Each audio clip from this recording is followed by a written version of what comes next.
Magandang araw mga kababayan, kasama niyo po ngayon si Ka Eric sa isa na namang episode ng Balita at Talakayan. Hindi na po natin ginagamit ang katawagan na video analysis at video talakayan sapagkat sabi ng ating mga netizens, lalo na ni Ma'am May, hindi naman daw tayo gumagawa ng video reaction kundi analysis. So mas mainam na tawagin natin itong Balita at Talakayan, mga punto de vista kasama si Ka Eric. Maraming salamat sa inyong pagsubaybay, pagtangkilik at pagsuporta, pag-promote at pag-like and pagkampanya ng ating mga video upload, ng ating mga videos sa Ka Eric Celis YouTube channel at sa ating mga posts sa ating Ka Eric Jeff Celis Facebook account. Ganun din po, pinapasalamatan namin ni Ma'am Lorraine Marie Badoy, ang aking kapartner sa Bigwas ng Agila program, ang inyo din pagtangkilik, pagsuporta at pagtaguyod na lumawak at lumakas din po ang ating YouTube channel na Bigwas ng Agila at ang ating Facebook page din na Bigwas ng Agila. Utang na loob po namin sa inyo, sa inyong kabutihan, ang ganitong mga paglago at pagsulong ng ating mga social media platform. Hindi po namin kakayanin yan, hindi po kakayanin ni Ka Eric kung ako lang po ang magsusumikap kung hindi nyo po susuportahan. Kaya muli, bukal at taos-puso po kaming nagpapasalamat. Kasama ko po si Ma'am Lorraine, ang aking pamilya, na sila langging sa inyo pong kabutihang loob. Mga kababayan, sa puntong ito ay magbibigay tayo ng updates sa Balita at Talakayan hinggil po dito sa ibinulgar ni Congressman Toby Chanco. Kung si Congressman Toby Chanco po ay naging malakas ang loob para ibunyag na ang kasabwat sa pagiging mastermind kung bakit naipatupad po ang pagsalaula at paglapastangan, ang pagiging istapa at sindikato sa budget, lalo na sa 2023, 2024, and 2025 budget, si Mastermind Romualdez po. Of course, short of saying din, si Congressman Toby Chanco, na kasama dyan si Marcos. Kasi nga po, patuloy pa rin si Congressman Toby Chanco na kanyang kinakat off ang revelations niya. Well, in fact, alam naman po ng lahat na si Martin Tambaloslos ay hindi po yan kikilos na siya lang. Kung hindi kasabwat at walang kumpas at otoridad ng Evil Triumvirate. Ang Evil Triumvirate po, tatlo yan sila. The Evil Triumvirate, kaya tatlo, no? Si Marcos Jr., si Lisa Araneta, at si Martin Tambaloslos. Sila po ang itinuturo na Evil Triumvirate. Siyempre, ang otoridad lahat nanggagaling kay Marcos. Kasi siya po ang nakaupo bilang presidente.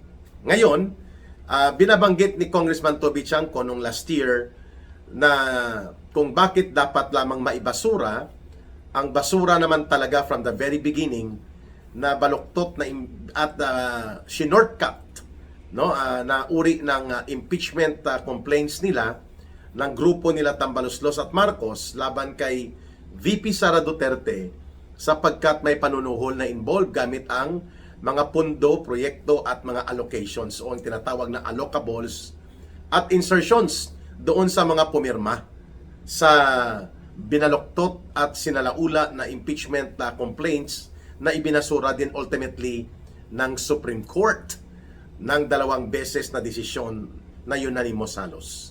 So 209 billion pesos po ang ginamit na pondo sa allocables at insertions na galing po sa dugo at pawis ng ating mga kababayan at ginamit na panunuhol. Ngunit late na naibulgar yan ni Congressman Toby Chanco.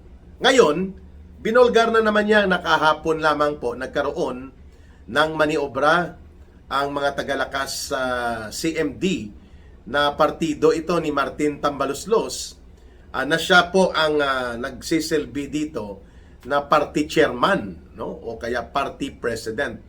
At siya pa rin po nagkokontrol ng mahigit 105 na mga miyembro ng House of Representatives. At mayroon pang grupo nito itong sip-sip din na operatiba nila Marcos at Romualdez sa Congress na si Ronnie Pono na NUP, National Unity Party, na mga mahigit din sila yata 40 na mga kongresista dyan. So, kung bibilangin mo, sabi ni Congressman Toby Chanco, kaya nilang kukunin, makukuha nila talaga ang 1/3 endorsement, which only requires around 123 signatures and support ng mga kongresista. Pwede na pong maipaakyat at i-deliberate nila yan sa plenary at then i-endorse as articles of impeachment submitted for trial sa Senado, sa impeachment court. Pero ito po ang binulgar ni Congressman Toby Chanco, na ginagamit na lamang ito ngayon, ang impeachment na ito ni Romualdez, siya pa rin po ang itinuro ni Congressman Toby Chanco. Sabi niya, sapagkat ang mga asong ulol ni kay Eric na po yung termino, yung mga asong ulol ni Romualdez na mga tagapagtahol din at tagapagtanggol ni Marcos ay hindi naman gagalaw yan para sa impeachment operations muli laban kay Vice President Sara Duterte nang hindi kinukumpasan at naapurbahan ng kanilang party chairman or party president, who happens to be Martin Tambaluslos. No? Yan mga kababayan, malinaw po na hindi ka respeto, kaya tinatawag natin yan na Martin Tambaluslos. At hindi natin tinatawag na President Marcos, kundi Marcos Jr. lang. Dahil hindi naman talaga ka respeto ang mga ginagawa nila sa ating mga kababayan. So maganda itong binulgar ni Congressman Toby Chanco, and he made some important points like number 1, assurance and guarantee ni Martin Tambaluslos at of course siyempre si Marcos na rin, na matatanggal talaga si Vice President Sara Duterte by impeachment. Bagamat hindi sila sigurado pagdating sa Senado na makukuha nila ang 16 senators na boboto for confirmatory conviction vote against Sara Duterte, itutulak pa rin ni Martin Tambaluslos at nila Marcos ang impeachment complaints against the Vice President, sapagkat garantiya nila ito, sabi ni Congressman Toby Chanco, garantiya ito para kay Martin Romualdez na baka palang makachamba na umakyat sa Senado at ma-prosecute, and then makakuha sila ng maniobra to have 16 senators na mapabribe nila o masusuhulan o kanilang magigipit at mapipilitpit para bumoto na mapakonvict si Sara Duterte. Ang purpose niyan, guarantee and assurance na wala na si Sara Duterte sa 2028. Hindi lamang wala na siya bilang Vice President kung sakaling magtagumpay ang buong proseso ng kanilang gimmick na ito sa impeachment, kung hindi na rin siya makakatakbo pa kailanman at kahit pa ma-appoint lamang sa anumang posisyon sa gobyerno. And automatic disqualification in perpetuity. So perpetual disqualification po ang mangyayari kay Sara Duterte aside from removal from her position as Vice President sakaling magtagumpay itong panibagong gimmick at maniobra nila Marcos at Romualdez sa impeachment complaints against Vice President Sara Duterte. Kaya yan po ang number 1 purpose ni Romualdez. Wala na siyang pag-asa kasi nagpahayag na nga si Vice President Sara Duterte na handa na siya na tumaya ng kanyang buhay, ng kanyang lakas at ng kanyang kinabukasan para pamunuan ang ating bansa at bilang magiging presidente sakaling may eleksyon sa 2028. Sakali pwede po may senaryo na gagawin si Marcos. Magdigma-digmaan sa China, magdideklara siya ng suspension of elections at habang may nagkakaroon ng national emergency or martial law, mga kababayan. Pwede po yon o magpakodata siya, pero siya din po, according to sources, ang gumawa para lamang magkaroon ng semblance of destabilization and mutiny at magkakaroon siya ng dahilan na gumamit ng extraordinary powers like the declaration of state of national emergency or even the martial law for a limited area, even sa mga area lang ng Metro Manila or even sa buong Pilipinas. Kasi makukuha naman niyang boto dyan sa Kongreso, no? Lalo na kung maganda ang pagkakadisenyo ng arkitekto ng Koditami. Yan po ay pinost yan nila General Romeo Pukis at iba pang mga retired generals na nababahala sila sa posibilidad ng no elections prospects. Lalo na kung hindi sigurado na magtatagumpay sa Senado ang pagpapa-impeach with conviction kay Sara Duterte. Okay, so guarantee pala ito ni Romualdez na hindi siya mahahabol at hindi siya mapapanagot sa kanyang mga diskarte na kanyon ay lumalawak palalo ang pagturo sa kanya na siya ang pasimuno ng tuni-tuniladang pangungulimbat sa pundo at pandurobo sa pamahalaan kasama ang pinsan niya. At pati na po ang mga deliveries na pinabanggit po at even doon sa naging testimonya ng mag-asawang Diskaya na mga pinatahimik na rin po ni Ping Lacson ito at hindi na binigyan ng pagkakataon na magtestimonya pa, and even sa mga binulgar na Cabral files, and dito po sa kay Sergeant Gotesa and kay Saldico, si Martin Romualdez po tumiba-tiba nang hindi bababa, sabi ni Saldico, bawat isa sa kanila ni Marcos sa loob ng 3 taon, siguro aabot ng mga 100 billion pesos po ang tiniba-tiba nila. Of course, hindi rin natin maitatanggi na nakinabang din si Saldico bilang inner circle during that time bilang primary operator nila sa pagsisindikato sa pera ng mamamayan.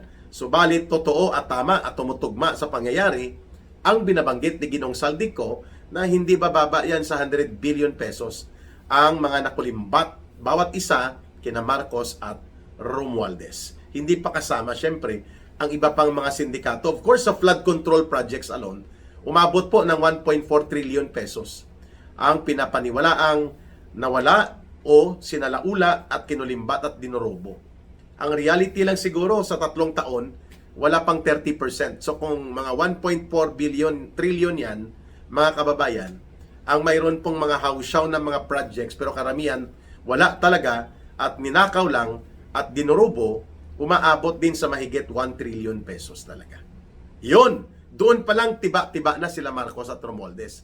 At binulgar po yan ni Ginong Saldico, pinatotohanan sa mga deliveries na ginawa nila Sergeant Gotesa na ngayon na hindi na rin po makikita at wala nang pagkakataon pa na magtestimonya, and of course, sa pinakahuli na Bersamin files ni Undersecretary Adrian Bersamin. So, ano po ang layunin nitong pangalawa kung bakit itinulak pa rin ni Marcos at Romualdez ang impeachment, no? So, maliban doon sa guarantee at assurance na baka makatsamba sila na minamaniobra na nila ngayon na mapapakonvict nila sa Senate Impeachment Court si Sara Duterte, hindi na siya makakatakbo bilang presidente, disqualified na sa in perpetual status sa anumang posisyon sa gobyerno. And pangalawa, magkakaroon ng opportunity to shift the momentum of propaganda attack. Yung propaganda attack po nila, mga kababayan, na ginagamit nila ang mainstream media, pinupunduhan ng malaki, upang ang mga balita ay nakakawing doon sa agenda nila Marcos at Romualdez na sirain at i-demolish ang ano pa mang political influence at integrity na mayroon pa ang mga Duterte, partikular ngayon si Vice President Sara Duterte. Ang propaganda nila, hindi lamang mga troll farms at mga troll operators na binabayaran ng billions of funds o simula po nang umupo si Marcos Jr. Ay purpose din po pala ng impeachment na ito ay bulabugin at magkaroon ng pagpapakalat ng malawakang intriga at paninira kay Vice President Sara Duterte so that she may be able to survive, si Vice President Sara Duterte, ng napakasamang latigo ng baluktot nilang mga impeachment complaints, pero she will come out damaged.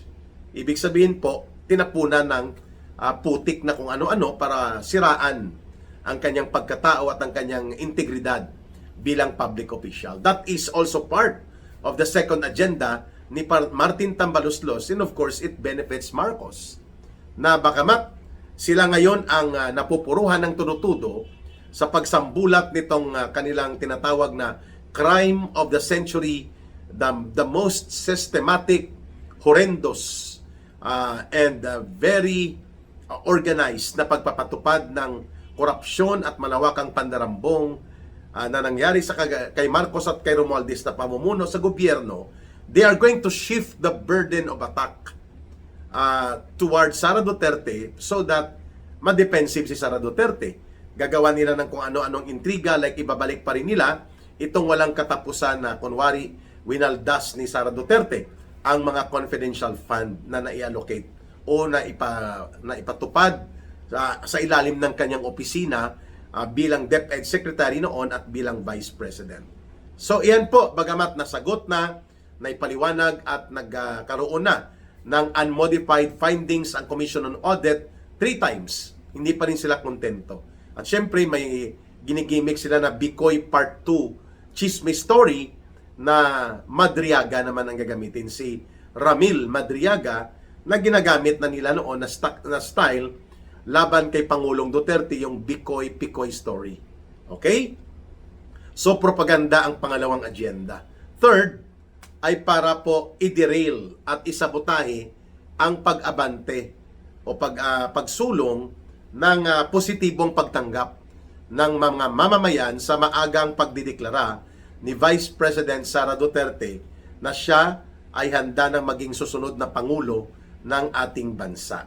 So for them, for Marcos and Romualdez, na ito'y madidiskaril, kailangan magkaroon ng isang malawak na operations na kukunin ang initiative ng mga positibong public opinion mula kay Sara Duterte, pabalik po or papunta sa kanila Marcos at Romualdez, kung kaya binabanggit na kanina or the other day nito ng tagapagtahol ni Marcos, itong si Claire Talakitok Castro.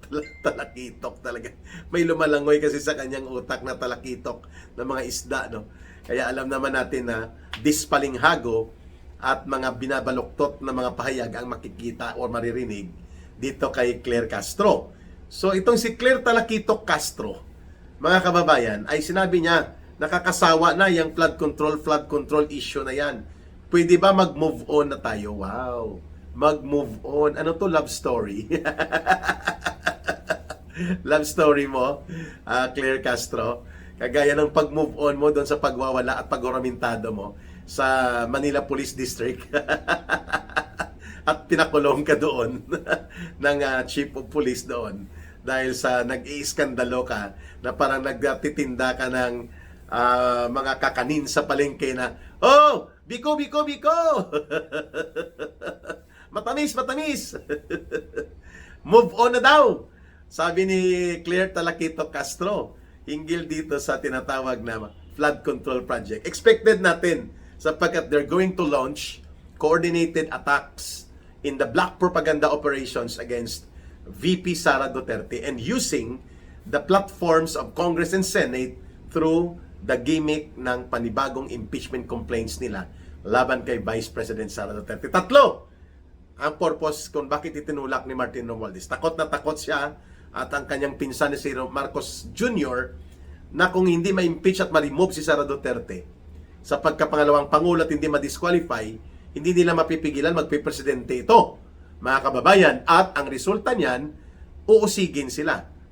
At sila ay hahabulin ng katarungan at paparusahan at babawian pa ng mga dinambong na kayamanan. Kaya guarantee assurance nila na baka makatsamba sila, mapakonvict nila si Sara Duterte kung sakasakaling may mga kolokoy at bulok na senador na sumama at aabot sa 16 ng numero sa Kongreso. Di convicted si Sara Duterte. Non-appealable yan, under that cannot be reviewed sa Supreme Court dahil yan ay desisyon na ng Kongreso, mga kababayan. Pangalawa ay para po makapaglunsad sila ng panibagong orchestrated na black and dirty operations of propaganda attacks kay Sara Duterte. And third, ay para po makuha nila ang momentum and initiative sa positibo na pagtanggap ng mga mamamayan sa maagang deklarasyon ni Vice President Sara Duterte sa impeachment, sa kanyang pagiging handa na maging Pangulo ng Pilipinas. Talagang may pagkamaro, no? Itong magpinsa na ito, na dahil wala silang may put up na kandidato that is formidable enough na pwedeng tumapat at may kasiguruhan na magtatagumpay sakaling magkakaroon silang elections sa 2028, gigimikan nila na maaga pa 2 taon, wawasakin pa nila ang pagkatao at integridad ni Sara Duterte. Pero nagkakamali sila. Ang taong bayan po ay hindi bobo at tanga. Ang sambayan ng Pilipino nag-iisip, natututo sa karanasan, at pwede silang bumalik doon sa mga aral ng kasaysayan. So, no amount ng dirty and black propaganda ang makakatinag po sa paniniwala ng taong bayan that until now, the most trusted and with highest approval and trust rating among all public officials or government officials si Sara Duterte pa rin po. And even in the runaway survey, siya pa rin pong nangunguna na magiging presidente sakaling gaganapin ang elections ngayon man o sa darating na 2028. It is written in the stars, wika nga ng ibang mga nag-observe, that there will be another Duterte who is going to be the president at may babalik ang matuwid at tamang pamamahala na nakabatay at nakasandig sa prinsipyo ng tapang at malasakit. Abangan po ang iba pang mga balita at talakayan with Ka Eric dito sa ating mga video uploads and video sharing.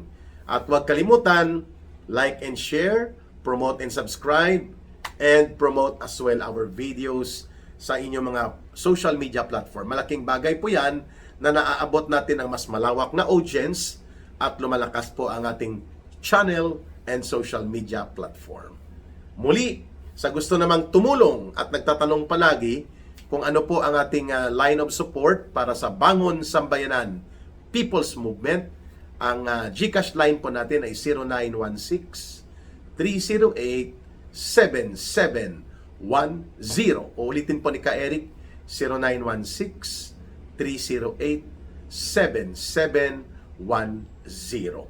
Ruhilda Celis po ang name o Langging. You can send GCash line, 1 peso, 2 pesos, 5 pesos, 10 pesos.